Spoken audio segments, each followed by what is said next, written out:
Bismillahirrahmanirrahim. Assalamualaikum warahmatullahi wabarakatuh. Alhamdulillahirabbil alamin. Ketika cobaan datang bertubi-tubi, muncul bertubi-tubi, ini adalah karena kita punya penyakit hati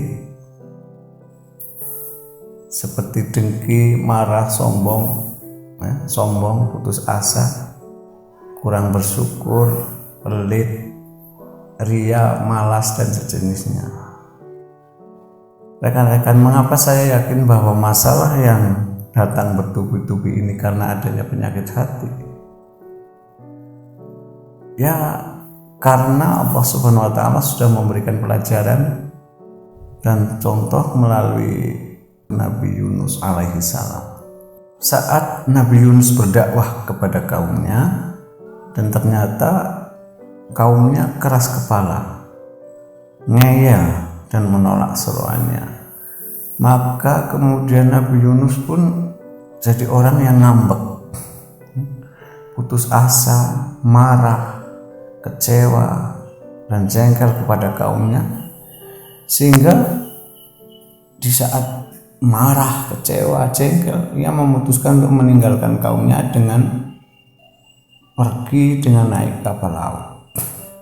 Alkisah dalam perjalanan ternyata sang kapten memutuskan untuk membuang salah satu penumpang karena kapalnya oleng disebabkan keberatan beban.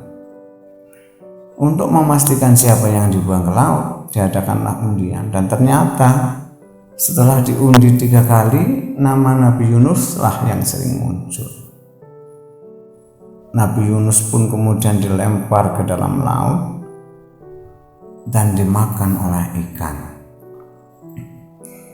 Rekan-rekan, para ahli tafsir menyatakan ada 3 kegelapan yang dialami oleh Nabi Yunus di dalam perut ikan. Pertama, gelapnya di dalam perut ikan. Ya otomatis gelap, di dalam perut ikan ya gelap, nggak ada sinar apa. Kedua, gelapnya dasar lautan. Dan ketiga, gelapnya malam. 3 kegelapan itu ibarat masalah yang kita hadapi. Karena gelap kita bingung solusinya. Kita harus berbuat apa? Dunia serasa gelap. Melangkah ke sini salah, melangkah ke sana salah. Akhirnya putus asa dan marah, dan bingung mau melangkah kemana. Seperti yang dirasakan Nabi Yunus saat itu, dia pergi meninggalkan umatnya. Dalam kondisi seperti ini,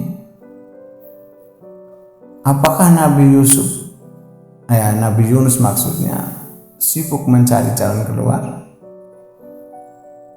Dia mencoba mendokai ikan dan berusaha kembali ke permukaan laut?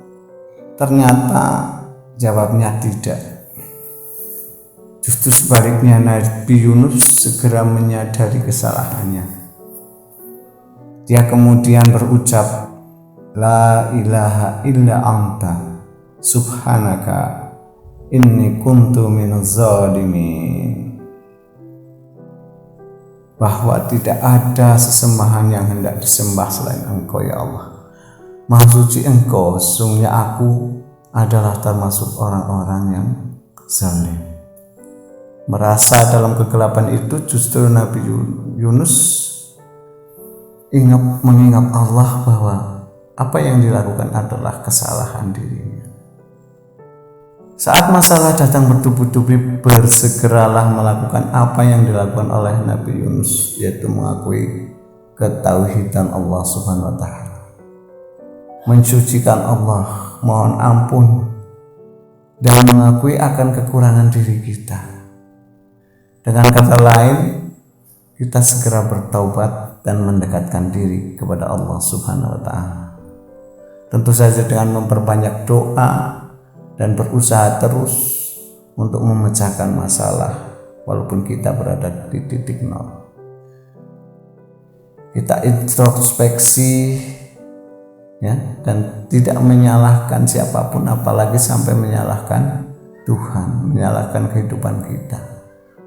Akhirnya selama 40 hari Nabi Yunus berada di perut ikan, ya selalu berzikir la ilaha illa anta subhanaka inni kuntu minaz zalimin. Dan atas izin dan kuasa Allah, Nabi Yunus dikeluarkan oleh ikan tersebut untuk bertemu dengan kaumnya. Dan ternyata kaumnya yang dulu ngeyel, menolak, bahkan merendahkan Nabi Yunus, sudah menjadi kaum yang taat, setia, dan beriman kepada Allah Subhanahu wa Ta'ala. Masalahnya tuntas atas izin Allah Subhanahu wa Ta'ala. Bahkan ketika Nabi Yunus tidak bersama dengan kaumnya, hal ini berjalan dengan penjelasan Rasulullah dalam hadisnya, sungguhnya tidak ada seorang pun yang berdoa dengan doanya Nabi Yunus dalam suatu masalah, melainkan Allah akan mengabulkan doanya. Hadis riwayat Tirmidzi. Demikian, ketika kita punya masalah yang bertubi-tubi, mari kita mendekatkan kepada Allah, berzikir sebagaimana zikir yang diajarkan oleh Nabi Yunus, la ilaha illa anta subhanaka inni kuntu minaz zalimin. Demikian, nasrul minallah wa fathun qarib, wa billahi taufiq wal hidayah. Astabiqul khairat. Assalamualaikum warahmatullahi wabarakatuh.